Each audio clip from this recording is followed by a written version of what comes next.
उसका नाम है सेट थ्योरी। Set theory. अच्छा, मैं दोनों मीडियम्स, हिंदी मीडियम और इंग्लिश मीडियम दोनों बच्चों के लिए ये वीडियो डाल रहा हूँ। वैसे मैथ्स में कोई बहुत बड़ी मायने नहीं रखती हिंदी इंग्लिश की, बट दोनों मीडियम के बच्चे इसको पढ़ सकते हैं। ठीक है, तो फर्स्ट चैप्टर है सेट थ्योरी। हिंदी में बोलेंगे समुच्चय सिद्धांत। समुच्चय सिद्धांत, ठीक है, समुच्चय सिद्धांत। अब सेट क्या होता है, फर्स्ट टॉपिक पे आते हैं। सेट मीन्स समुच्चय। इस शब्द का ज्ञान या इस चैप्टर्स का जो मेन फैक्ट है उसको 19वीं शताब्दी में जर्मन के एक साइंटिस्ट थे mister George canter. George canter, मैं नाम लिख देता हूं, George canter. George canter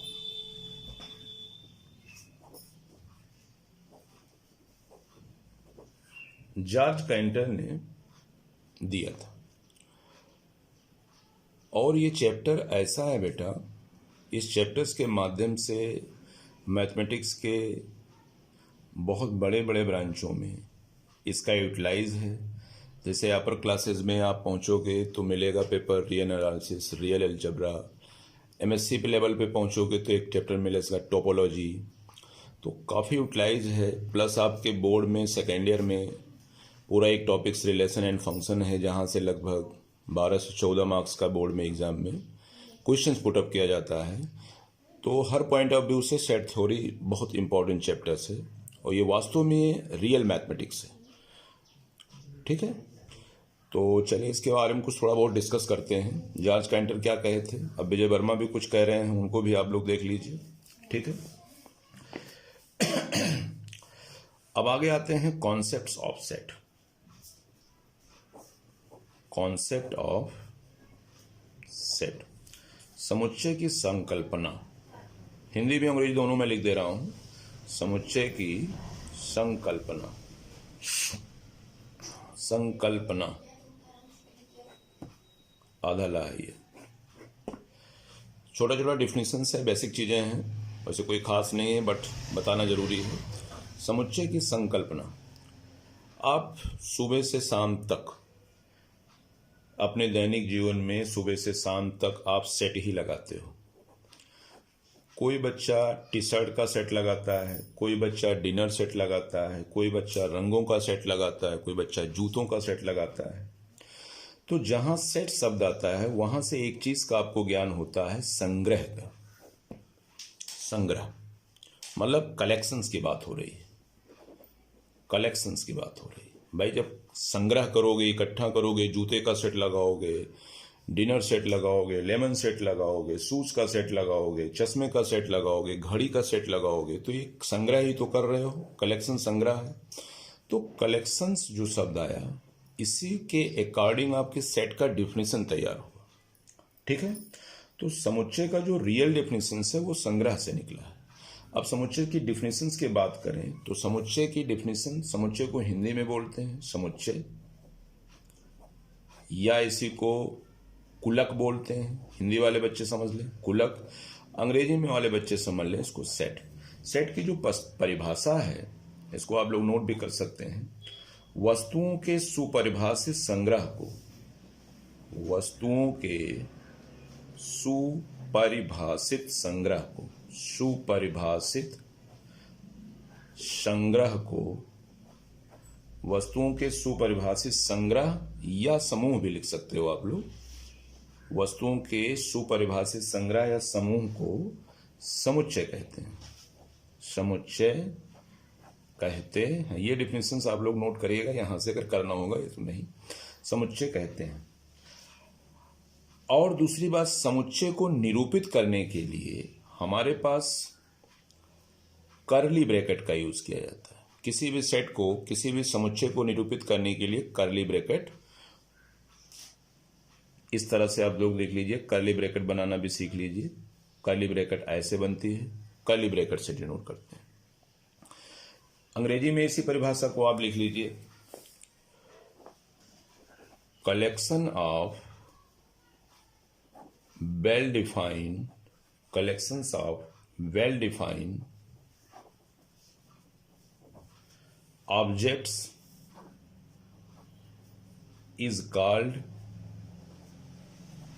set and denoted by curly bracket। ये तो था डिफिनेशन छोटा सा। समुच्चय की जो परिभाषा है, वस्तुओं के सुपरिभाषित संग्रह या समूह को समुच्चय कहते हैं। इसे कर्ली ब्रैकेट द्वारा निरूपित करते हैं। या अंग्रेजी में इसी बात को बताया गया, collections of A well defined object is called set and denoted by curly bracket. अच्छा, किसी भी सेट को निरूपित करने के लिए हम अंग्रेजी के capital A B C D dot dot dot and so on Z तक, अंग्रेजी के कैपिटल अक्षर A B C D dot dot Z तक, ये तो था छोटा सा डिफिनेशन। हमने पहले ही बता दिया कि सेट जो है एक संग्रह होता है विभिन्न प्रकार का। अब यहाँ पे दो वर्ड नया आया। परिभाषा जब हम आपको बताएंगे तो वस्तुओं के सुपरिभाषित संग्रह या समूह को समुच्चय कहते हैं। अब सुपरिभाषित जो शब्द आया वेल डिफाइंड, यहाँ पे इसका मतलब समझ लीजिए आप लोग बस। वेल डिफाइंड का मतलब होता है कोई ऐसी बात जो कॉमन हो। जैसे एक छोटा सा मैं व्यवहारिक उदाहरण ले रहा हूं। पक्षियों का एक समूह है, लेकिन पक्षियों के समूह में अंडे देना। देखिए, पक्षियां कई प्रकार के होते हैं, कुछ नीचे रहते हैं, कुछ आकाश में उड़ते हैं, लेकिन अंडा देना जो है तो ये वेल डिफाइंड हो गया। दूसरा एक उदाहरण और मैं व्यवहारिक ले रहा हूं। जैसे मैं आपसे कहूं कि भारत के प्रधानमंत्रियों का सेट, तो प्रधानमंत्री जो शब्द आया है वो आपका वेल डिफाइंड है। प्रधानमंत्री जो शब्द है वो वेल डिफाइंड है। तो वेल डिफाइंड का मतलब समझिए ध्यान से, सुपरिभाषित। प्रधानमंत्री जो शब्द आया है वो अपने आप में वेल डिफाइंड है। जैसे मान लीजिए मैंने कहा किसी क्लास में लंबे बच्चों का समुच्चय, तो लंबा जो शब्द है ये वेल डिफाइंड नहीं है। लेकिन अगर इसी बात को हम बोल दें तो लंबा शब्द से जो सेट बनाएंगे हम, वो समुच्चय नहीं बनेगा। लेकिन अगर बोल दूं मैं कि क्लास में 1.5 मीटर से लंबे बच्चों का, तो 1.5 मीटर से लंबे ये वेल डिफाइंड हो गया। तो वेल डिफाइंड मतलब आपको बात समझ में आ गई। वेल डिफाइंड शब्द उसको बोलेंगे जिसमें कोई एक बात निष्कर्ष निकलेगा। जैसे 1.5 मीटर से लंबे भारत के प्रधानमंत्री, समझ में आ रही मेरी बात? भारत के प्रधानमंत्री 1.5 मीटर लंबे, अंडे देने वाले पक्षी। तो जो अंडा शब्द है या प्रधानमंत्री जो शब्द है या जो अभी मैंने बताया 1.5 मीटर से लंबे, इस तरीके से जब डिफाइन करेंगे तो वो कहलाएगा वेल डिफाइंड। तो ये तो था थोड़ा सा डिफिनेशंस किसका, सेट का। वेल डिफाइंड का मतलब क्लियर हो गया। इसको हम कर्ली ब्रैकेट से डिनोट करते हैं। अंग्रेजी के ए बी सी इस तरह से लिखेंगे, मैं आगे और समझा रहा हूं। A is equal to curly bracket. अब कर्ली ब्रैकेट के अंदर क्या लिखना है भी मैं बाद में बताता हूं। तो व्यवहारिक भाषा में ये चीजें हो गई, लेकिन मेन चीज जो फैक्ट है, सेट को स्टडी करना है आपको नंबर्स के ऊपर। मेन चीज, सबसे इंपॉर्टेंट बात, मैं यहाँ पे 3-4 स्टार बना देता हूं। इसको आप लोग दिमाग में बिल्कुल बिठा लीजिए। आपको नंबर का बहुत अच्छा ज्ञान होना चाहिए। नंबर, संख्याओं का ज्ञान आपको बहुत अच्छे होने चाहिए। और जो बच्चा संख्याओं का ज्ञान ढंग से कर लिया, उसमें सेट थ्योरी, रिलेशन फंक्शंस, कहीं भी आगे कोई प्रॉब्लम रिलेशन फंक्शन या सेकेंड ईयर में या बीएससी एमएससी में जाओगे, रियल जबरा पढ़ोगे, रे एनालिसिस पढ़ोगे, कहीं भी कोई प्रॉब्लम आपको नहीं आने वाली। तो नंबर्स के बारे में, वैसे ये काफ़ी दिनों से आप लोग नंबर्स के बारे में लोअर क्लास से ही पढ़ते आ रहे हैं, बट एक बार मैं फिर रिपीट करता हूँ और इस बात को आप लोग दिमाग में बिठा लीजिएगा और लिख भी लीजिएगा, ठीक है। पहला नंबर होता है प्राकृतिक संख्या। कहोगे सर जी तो बहुत पुरानी चीजें सब पढ़ाते हैं। नहीं, इसी को जानना है क्योंकि इसी के ऊपर पूरा इसका चैप्टर्स बेस है। प्राकृतिक संख्या, नेचुरल नंबर, नेचुरल नंबर, और इसी पे मैं आज फोकस करूंगा। नेचुरल नंबर, सबसे इंपॉर्टेंट बात कि नेचुरल नंबर को हम डिनोट किससे करते हैं।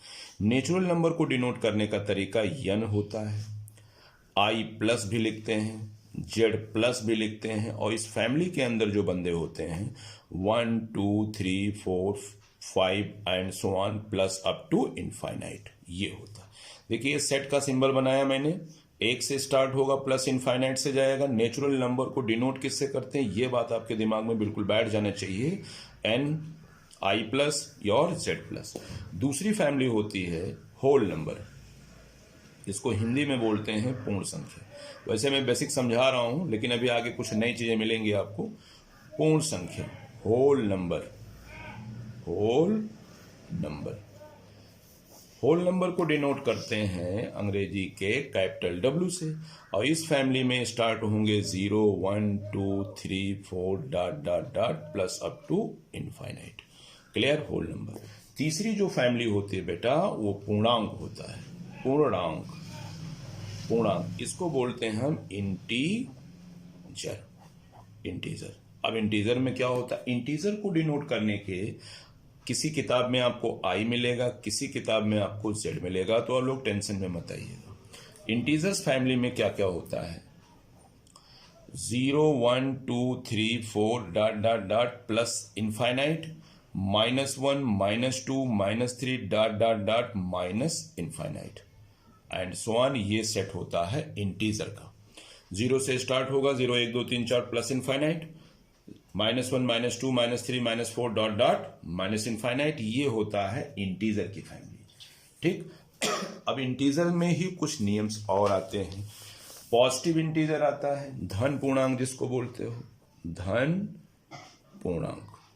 पॉजिटिव इंटीजर्स में धन पूर्णांक, इसको आप लिख सकते हो पॉजिटिव इंटीजर, धन पूर्णांक। अब धन पूर्णांक को डिनोट करने के लिए I प्लस और Z प्लस और नेचुरल नंबर भी बोल सकते हैं।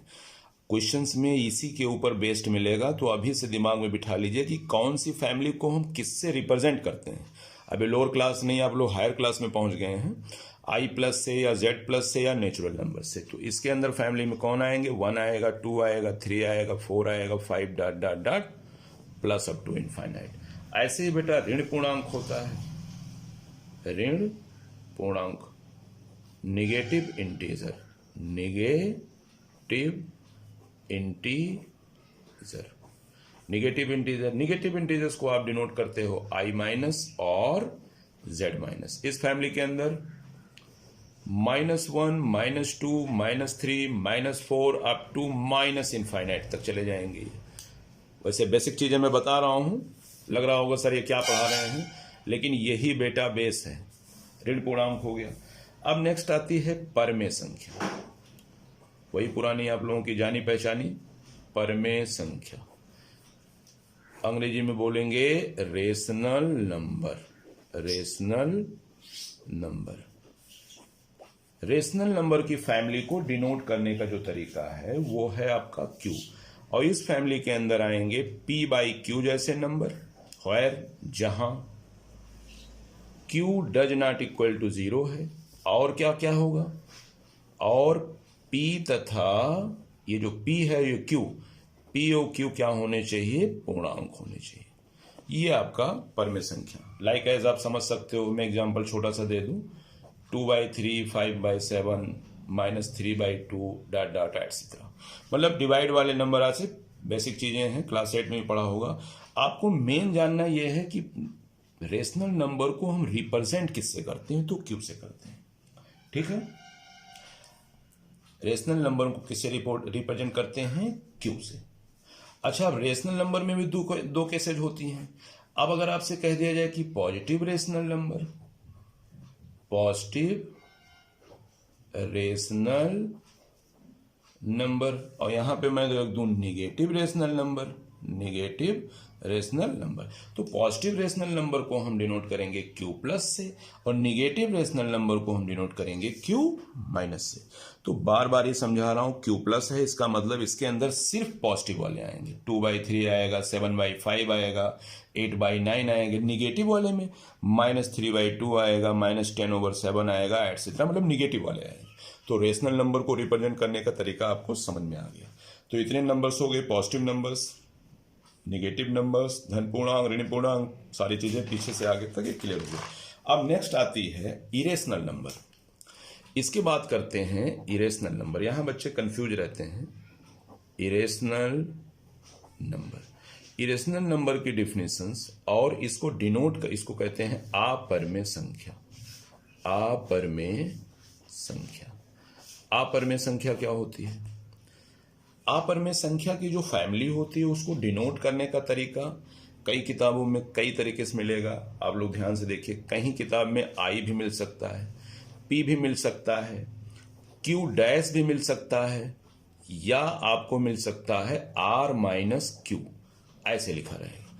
तो आप उसको ध्यान से देखिए, आई मिल सकता है किसी किताब में। वैसे मोस्टली जब इरेशनल नंबर की बात होती है तो क्यू डैश मिलेगा या आर माइनस क्यू लिखा रहेगा। तो मतलब इस फैमिली के अंदर कौन से नंबर होंगे?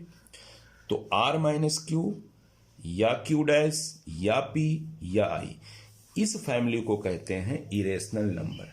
तो पहली बात ये जानो कि इरेशनल नंबर क्या होता है। इरेशनल नंबर के साथ दो चीजें होती हैं, नॉन टर्मिनेटिंग, नॉन टर्मिनेटिंग, दूसरा होता है नॉन रिपीटिंग,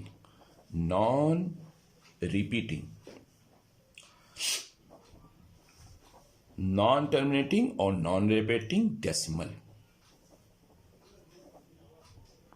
अब इसका मतलब क्या होगा, जैसे अभी एग्जांपल दें, non terminating non repeating. Irrational number उसको कहते हैं जो नॉन टर्मिनेटिंग हो और नॉन, हिंदी में इसको आसन अनावर्ती बोलते हैं कुछ ऐसे। आप देखिए इसको समझ लीजिए, non terminating and non repeating. For example √2 की बात करें तो √2, √3 की बात करें, √5 की बात करें, पाई की बात करें, इस तरह से जो नंबर हैं वो आपके अपर में होते हैं। क्यों?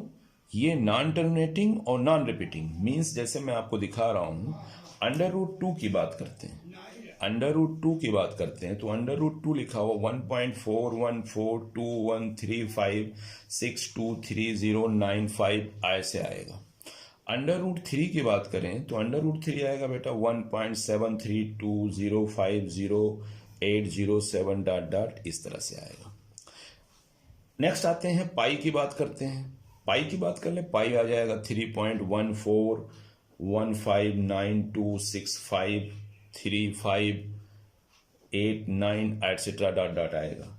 अब एक आता है नया चीज तुमको बताते हैं, ई को बोलते हैं, इज इक्वल टू होता है 2.718281284590 ई को बोलते हैं बेटा यूलर नंबर। इसको क्या बोलते हैं? Euler number, Euler's number. एक नई चीज आपको दिमाग में आई होगी। एक और आता है, इस तरह से बनता है, त्रिशूल की तरह होता है, इसको बोलते हैं गोल्डन रेशियो। गोल्डन रेशियो क्या बोलते हैं इसको? Golden ratio. और गोल्डन रेशियो की वैल्यू कितनी होती है? गोल्डन रेशियो की वैल्यू होती है 1.618033988749 एंड सो ऑन। तो कहने का मतलब जो इरेशनल नंबर होता है वो नॉन टर्मिनेटिंग होता है, नॉन टर्मिनेटिंग और नॉन रिपीटिंग। इसका मतलब क्या हो गया? दशमलव के इधर की जो संख्याएं हैं वो कभी रिपीट नहीं होंगी और डॉट डॉट बताता है कभी खत्म नहीं होगी। तो नॉन टर्मिनेटिंग नॉन रिपीटिंग, ना तो रिपीट करेगा और ना ही कभी खत्म होगा, ना तो रिपीट करेगा ना कभी खत्म होगा, ना तो रिपीट करेंगे ना कभी खत्म होंगे। ऐसे नंबर्स को हम बोलते हैं इरेशनल नंबर। तो इरेशनल नंबर को किससे डिनोट करते हैं? आर माइनस क्यू से, ठीक है। या कहीं कहीं क्यू डैश भी मिल सकता है, वो किताब के ऊपर डिपेंड करता है, तो इस पर ज़्यादा डिस्कस करने की जरूरत नहीं है, वो अपने आप क्लियर कर देगा। वो बोल देगा कि it is a irrational number set. तो आपको ये जानना है, जैसे इसमें कुछ नई चीजें ई होता है, इसको एक्सपोनेंशियल सीरीज भी बोलते हैं। एक्सपोनेंशियल सीरीज जिसकी वैल्यू ऑलवेज 2 से 3 के बीच वेरी करती है, E is greater than 2 less than 3। और ई की जो वैल्यू होती है बेटा 2.7182 इस तरह से।